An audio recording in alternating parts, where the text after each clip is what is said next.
बिस्मिल्लाहिर्रहमानिर्रहीम। कुछ बातें जिनसे अल्लाह ताला सख्त नाराज़ होता है।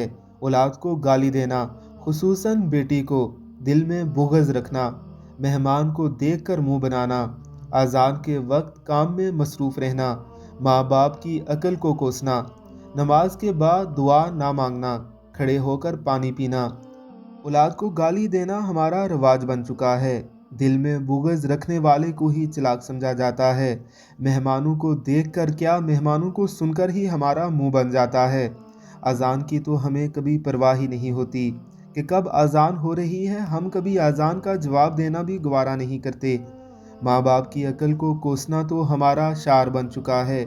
हम समझते हैं कि ये बैकवर्ड लोग हैं, हम बहुत मॉडर्न हो चुके हैं। जनरेशन गैप के नाम पर हम उनकी तौहीन तक कर देते हैं। नमाज के बाद दुआ मांगने का मामूल तो ख़त्म हो चुका है। अक्सर लोग ये कह देते हैं कि जो मैं मांगना चाहता हूँ वो अल्लाह जानता है। हालांकि अल्लाह रब्बुल इज़्ज़त जानते तो ज़रूर हैं, लेकिन वो आपके मांगने को पसंद फरमाते हैं। खड़े होकर पानी पीने के हवाले से तो अब बाकायदा दलीलें दी जाती हैं कि इसमें किसी किस्म का कोई मज़ायका नहीं। अल्लाह हमें इन बुराइयों से बचाए।